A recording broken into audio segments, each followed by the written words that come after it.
वाईट कथा याच्यामध्ये तत्पर अशा प्रकारचे असते. त्या बिंदुका नावाचा एक गृहस्थ राहत होता. चंचुला नावाची त्याची पत्नी, दोघे जण राहत होते. कसं असतं, शास्त्रकार सांगतात ही यते हे मतिस्तात ही नैसह समागमये समैष्ट समता याती विशिष्टैष्ट विशिष्टता. चांगल्या दुर्जन माणसांच्या बरोबर सहवास जर आपला जर झाला, आपल्या मनामध्ये आपोआप दुर्जनता प्रगट व्हायला सुरुवात होते.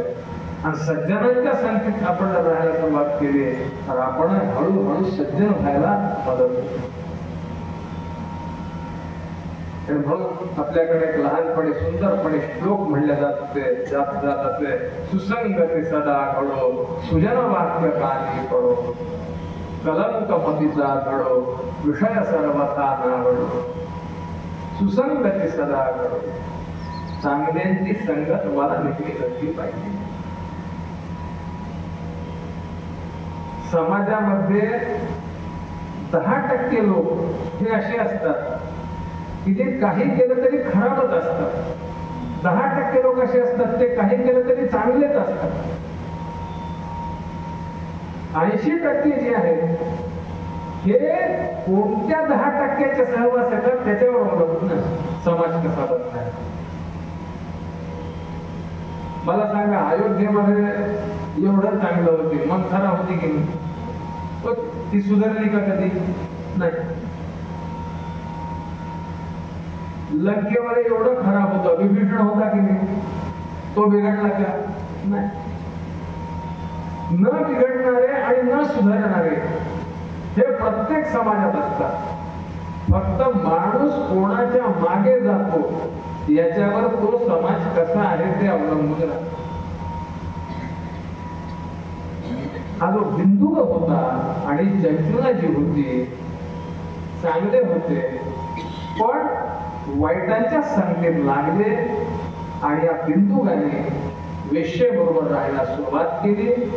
सुरुवात केल्यानंतर त्याची जी पत्नी होती चंचुला, ती पण वाममार्गाला त्या ठिकाणी प्रवृत्त झाली. दोघांनी वाटेल तसं वागायला सुरुवात केली. आपली पत्नी वाटेल तसं वागत आहे हे जेव्हा बिंदुकाला कळालं त्यावेळी त्याला राग आला.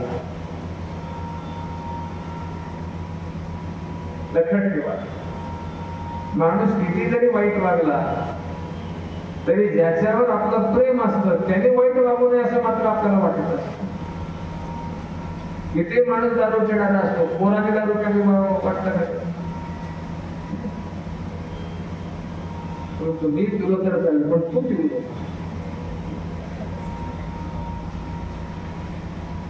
हा तिला म्हणायला लागला की तू वाममार्गाला म्हणजे तुझं बरोबर नाही. तिने म्हणलं, तुम्ही काय करता? तुम्ही जर वाटेल तसं जर वागत जर असाल तर मला बोलण्याचा तुम्हाला अधिकार नाही.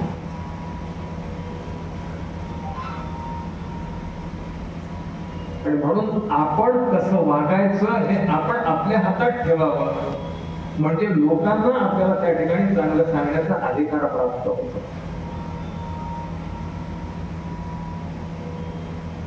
त्याने सांगितलं, तुझं म्हणणं बरोबर आहे, एक काम कर, तू कोणाबरोबरही जा, पण मिळालेला जो पैसा आहे त्याच्यातील अर्धे मला दे.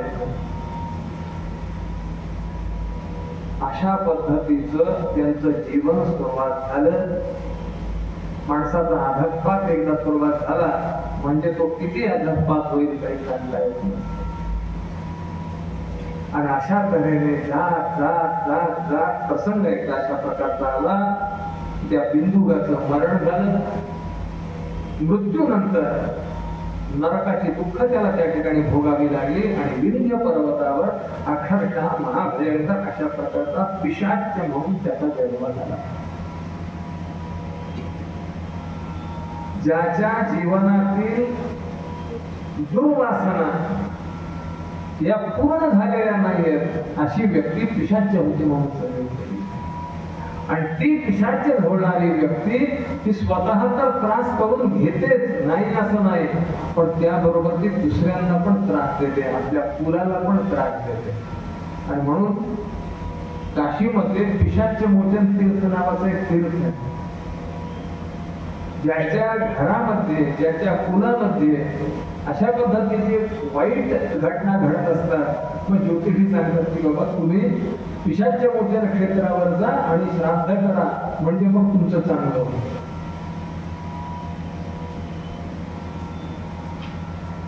पिशाच्य होऊन गेला. आणि इकडं ही जी चंचुराची होती ती मात्र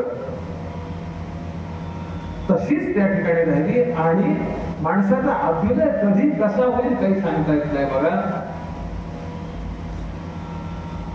एकदा ती गोकर्ण क्षेत्रात गेली आणि गोकर्ण क्षेत्रात नेमकी तिथं शिवपुराण कथा लागलेली आणि ही ती शिवपुराण कथा ऐकायला बसली. बसल्यानंतर नेमकं काय पातक केल्यानंतर कोणता नरक प्राप्त होतो हे नेमकं त्या पोथीत लिहिलं. त्याच्यामध्ये प्रत्येक पुराणात सांगितलेलं असतंय, कोणी काय पातक केलं म्हणजे त्याला कोणता नरक प्राप्त होतो.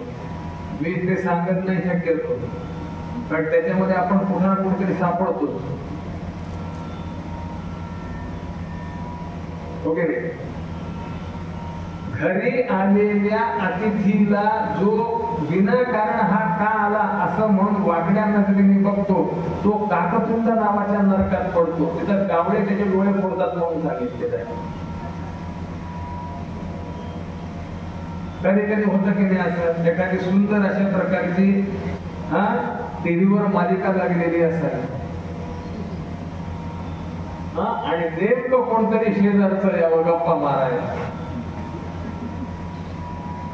ओके, मनात भाव कोणता असतो, हीच वेळ सापडली का? किती सुंदर सीन चाललेला होता सासू सुनेच्या भांडणाचा. आता काय नेमकं होणार होतं ते आता कळणार होतं. आता हे नेमकं येऊन बसले गेले मेल्यानंतर काकतुंड नावाच्या नरकात. म्हणून मी सांगतच नाही, कारण मला माहिती आहे आपण कुठल्या ना कुठल्या तरी नरकात आपली जागा रिझर्व आहे. कुठल्या नरकात कोणती जागा रिझर्व आहे हे बघण्यापेक्षा रिझर्वेशन कसं रद्द करता येईल तिकडे लक्ष दिलं पाहिजे. आणि ते रिझर्वेशन रद्द करायचं जर असेल तर त्याला एकमेव उपाय तो म्हणजे शिवमहापुराण. आणि नेमकं ते त्या कथेत निघालं आणि निघाल्यानंतर चंचुरेने ते ऐकलं. आणि ऐकल्यानंतर कसं असतं, माणूस पाप करत असताना मोठ्या आनंदाने करतो, पण जेव्हा त्याचा तो पापाचा भर जो असतो तो नष्ट होऊन जातो आणि मग त्याला जेव्हा त्याला लक्षात येतं की आपण केलं ते वाईट केलेलं आहे, मग मात्र सांगा फार पश्चाताप होतो. कथा संपली. कथा संपल्यानंतर असं वाटलं तिला की कथेमध्ये ती जी कथा निघाली ती मला डोळ्यासमोर ठेवून पुराणकारांनी सांगितली की काय. या चैत्र नवरात्रात काही जण दासबोध सप्ताह पण करतात. त्याच्यात ते मूर्ख लक्षणे असतात, पण ते वाचल्यानंतर वाटलं की नाही की समर्थांना 350 वर्षापूर्वी कसं कळालं असेल की या पृथ्वी तलावर असा एक माणूस जन्माला येणार आहे माझ्यासारखं, असं वाटतं की.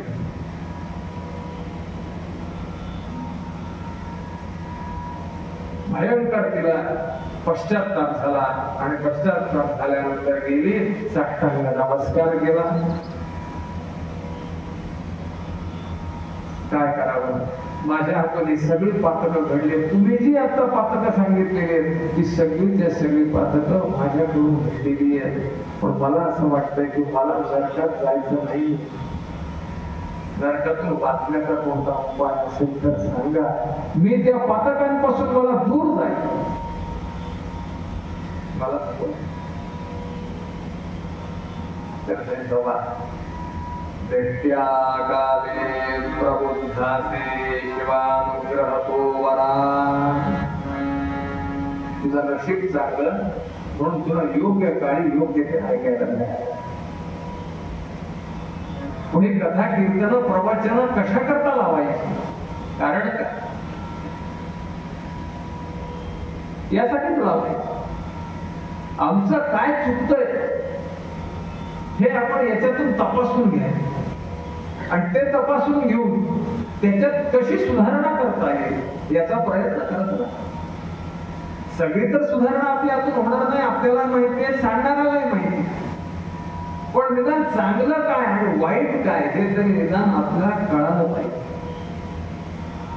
चांगलं कळालं म्हटल्यानंतर माणसाची स्वाभाविक प्रवृत्ती चांगल्याकडे होते, वाईट काय कळाल्यानंतर माणसाची स्वाभाविक निवृत्ती त्या पापकर्मापासून. त्याच्यामुळे खरोखर पश्चात्तापः पापकृतां पापानां निष्कृतिं वरा. आपल्या सुधारण्याचा एक क्रम सांगितलेला आहे. आपण कसे सुधारतो, सुधारत कसं जातो. पहिल्यांदा सत्कथा श्रवण सांगितलेलं आहे. चांगलं आपल्या कानावर पडलं पाहिजे. ते चांगलं कानावर पडत राहिलं आपोआप आपल्याला पश्चात्ताप व्हायला सुरुवात. पश्चात्ताप त्या शब्दाचा अर्थ काय माहितीये का? पश्चात म्हणजे नंतर, ताप म्हणजे वाईट वाटणे, नंतर वाईट वाटणे, याला म्हणायचं पश्चात. करत असतानाच वाईट जर वाटलं तर माणूस करतच नाही. पण ठीक आहे बाबा, घडलं माझ्या हातून वाईट, पण निदान नंतर तरी आम्हाला वाटलं पाहिजे की मी जे केलं ते वाईट केलं, त्याला म्हणायचं पश्चात. पश्चात्तापाची पुढची पायरी सांगितलेली ती म्हणजे प्रायश्चित्त. प्रायश्चित्त म्हणजे काय? प्रायो नाम तपः प्रोक्तम चित्तं निश्चय उच्यते तपो निश्चय संयुक्तम प्रायश्चित्तम विदुर्बुधाः. प्राय म्हणजे तप आणि चित्त म्हणजे निश्चय. मी पुन्हा करणार नाही अशा प्रकारचा जो निश्चय आणि त्याप्रमाणे दृढ राहणे, याला म्हणायचं प्रायश्चित्त. पहिली पायरी सत्कथा श्रवण, दुसरी पायरी पश्चात्ताप, तिसरी पायरी प्रायश्चित्त. या 3 पायऱ्या एकदा ओलांडून गेला की तो मनुष्य काय होतो? चांगलं वागायला सुरुवात करण्याची त्याची योग्यता प्राप्त.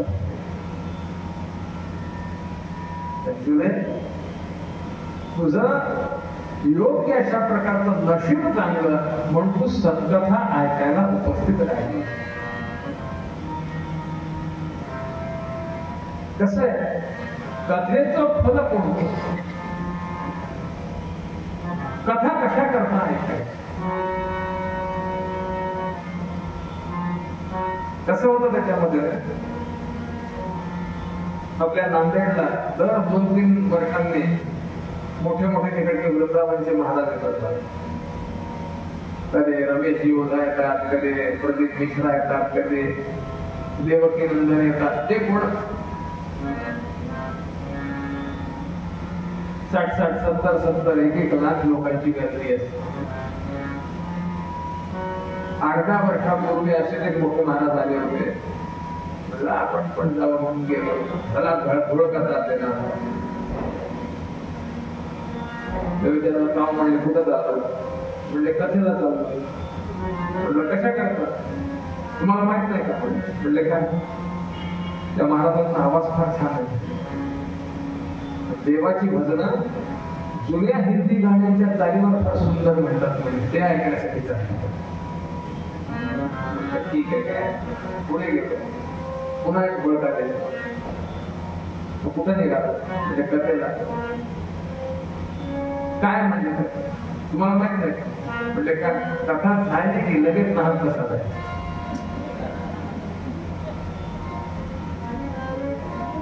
म्हणलं छान. पुढे गेलो. कुठं जाऊ? म्हणलं कथेला. काय करतात काय सांगावं म्हणलं ते झाक्या फार सुंदर करतात.